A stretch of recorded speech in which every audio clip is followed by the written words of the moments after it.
اس کی حکمت بھی یہ ہے، لیکن آقا کریم علیہ السلام سفید خچر پہ جو ہے وہ سوار تھے.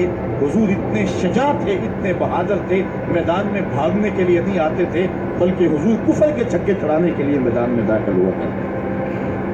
آقا کریم علیہ السلام کی سیرت کا وہ کون سا پہلو ہے اور وہ کون سا رنگ ہے جس نے معاشرے کو روشنی اور معاشرے کو اجالا نہیں دیا؟ آج میرے اور آپ کے آقا و مولا کی یہ سیرت ہمیں حضور علیہ السلام کی محبت کا حقدار بنائے. حضور اس دنیا کے اوپر مکارم اخلاق کی تکمیل کے لیے جلوہ گر ہوئے اور قرآن آپ کے خلق کی گواہی ہے. اس لیے حضور کی سیرت کو اپنانے کا تقاضا یقیناً آج کی اس بابرکت محفل میں آج کا یہ اجتماع ہم سے کر رہا ہے.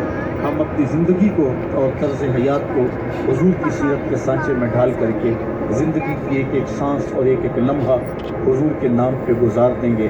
اور آقا کریم علیہ السلام نے جس انداز سے اپنا خوبصورت زمانہ اور حیات ظاہری کا وقت گزارا اور ہمارے لیے روشنی چھوڑی، وہ قیامت تک آنے والی نسلوں کے لیے ایک اجالا ہے. امت مسلمہ بھانج نہیں ہے کہ اس کو عبادات کا طریقہ کسی اور جگہ سے لینا پڑے اور حسن اخلاق کسی اور جگہ سے لینا پڑے، اس کو قوانین کسی اور جگہ سے لینے پڑے اور ان کو جو ہے وہ اپنی عائلی زندگی کا نظام کسی اور جگہ سے لینا پڑے. ہماری زندگی کے سارے نمونے مصطفیٰ کریم کی ذات میں موجود ہیں.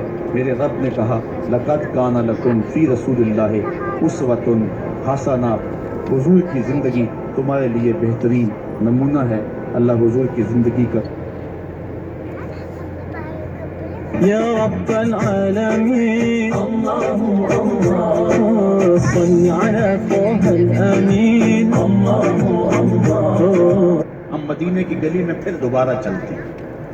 حضرت عمر رضی اللہ تعالیٰ عنہ کا دربار لگا.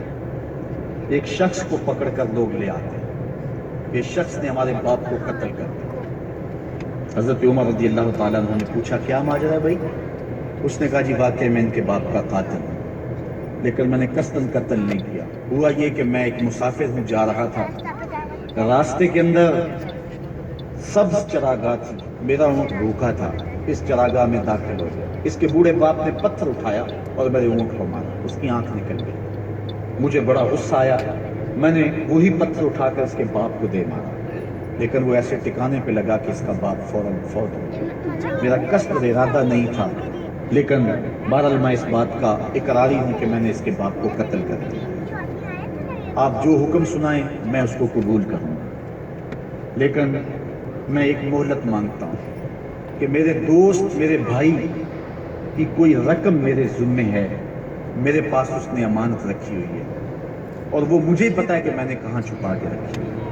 اگر آپ فیصلہ کر دیتے اور میری گردن کاٹ دی جاتی ہے تو وہ امانت جو میں نے رکھی ہوئی ہے سنبھال کر کے میرے علاوہ کوئی جانتا بھی نہیں ہے تو وہ اس تک کون پہنچائے گا؟ اگر آپ مجھے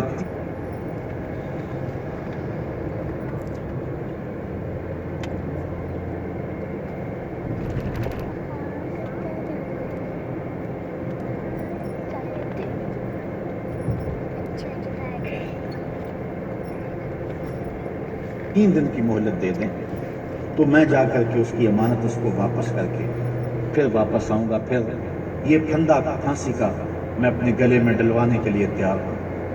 حضرت عمر رضی اللہ تعالیٰ عنہ نے فرمایا کہ کوئی شخص تیری ضمانت دے دے تو ہم تجھے چھٹی دینے کے لیے تیار ہیں. اس نے دائیں بائیں دیکھا، پورے مدینے میں اس کا کوئی شناسہ ہی نہیں تھا، واقف ہی نہیں تھا، ایک اجنبی شخص تھا. حضرت ابو ذر غفاری کھڑے ہو گئے.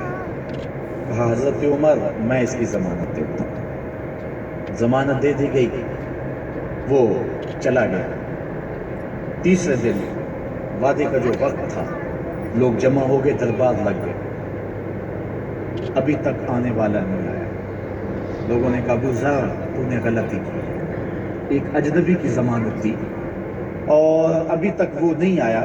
اور میاں صاحب فرماتے ہیں ایک بار جو بھائیں اڑ جاندے ہو پھر کدی نہ پھنس دے. ظاہر ہے وہ چلا گیا، واپس تو نہیں پلٹ کے آئے گا، اسے پتہ ہے کہ آگے سیدھی سیدھی میری موت ہے، تو تم نے یہ کیا غلطی کی؟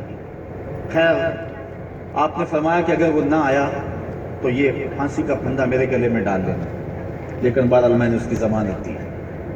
کچھ عرصہ بیتا، کہ دور سے گرد و غبار اڑتا ہوا دکھائی دیا۔ جب صورت واضح ہوئی تو وہی شخص حضرت عمر فاروق رضی اللہ تعالیٰ عنہ کے دربار میں کھڑا ہو کہنے لگا حضرت کسی وجہ سے تاخیر سے پہنچا ہوں، معذرت چاہتا ہوں، اب جو حکم ہے پورا کیجیے۔ حضرت عمر رضی اللہ تعالیٰ عنہ اس کے پھانسی کے احکامات جاری کر چکے تھے۔ آپ نے فرمایا کہ ابو ذر یہ بتا کہ تو نے اس کی ضمانت کیسے دی جب تو اسے جانتا نہیں تھا؟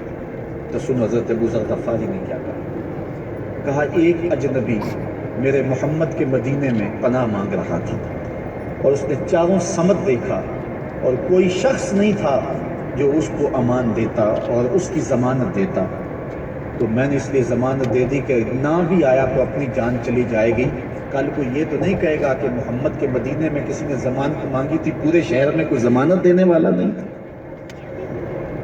اس کو کہا کہ انہوں نے تو ضمانت دے دی، میاں اب تو بتا کہ تو چلا گیا تھا، تجھے جانتا کوئی نہیں تھا، نہ پلٹ کے آتا تو تجھے کوئی پوچھنے والا نہیں تھا، تو تو نے یہ دوبارہ موت کے منہ میں کیوں اپنا ساتھ رکھا ہے؟ تو اس نے کہا کہ میں نے کہا کہ ایک اجنبی کی ضمانت اس ایسے شخص نے دی ہے جو مجھے جانتا بھی نہیں ہے، اور اگر میں نہ گیا تو لوگ قیامت تک اجنبیوں پر بھروسہ نہیں کریں گے کہ اجنبی یوں سلوک کیا کرتے ہیں۔ تو حضرت عمر رضی اللہ تعالیٰ عنہ اس کے پھانسی کے احکام جاری کیے، تو جن کے باپ کو قتل کیا تھا وہ بیٹے کھڑے ہو گئے، کہنے لگے تاریخ کی کالک ہم اپنے منہ پہ ملیں گے، ہم بھی اپنے باپ کے قاتل کو معاف کر دیتے ہیں۔ یہ ہماری تاریخ ہے، یہ ہماری کہانی ہے، لیکن آج ہم کس جگہ پہ کھڑے ہیں اور کیا ہماری صورتحال ہے؟ نہ ہمارا کردار رہا اور نہ ہمارا کوئی تشخص رہا۔ آج ہم نے اپنا تشخص بھی مٹا کے رکھ دیا، اپنے طرز زندگی بھی بدل دی، نہ ہماری باطن کی وہ روشنی رہی، نہ ظاہری وہ صورت رہی کہ ہم پہچانے جائیں کہ حضور ہے، بلکہ آج بھانت بھانت کی گولیاں بول رہی۔ اقبال نے کیا کہا تھا؟ اپنی ملت پر قیاس اقوام مغرب سے نہ کر، خاص ہے ترکیب میں تجھے قوم رسول حاضر۔ ایک وہ حدیث میں نے آپ کے سامنے رکھی جو حضور کا فرمان ہے، الشیطان جاسم علی قلب ابن آدم، انسان کے دل پر شیطان قبضہ جماتا ہے، جب یہ غافل ہوتا ہے تو وسوسہ اندازی شروع کرتا ہے، اور دل اگر پورا سیاہ ہو جائے تو پھر شیطان کے لیے معاملہ ہی آسان ہو گیا، چونکہ سمجھو کہ دل کے قلعے کی دیواریں منہدم ہو گئی، اب شیطان جدھر سے مرضی آئے جدھر سے مرضی جائے۔ ہاں اب بھی اس کی اصلاح کا طریقہ ہے جو حضور نے ارشاد فرمایا۔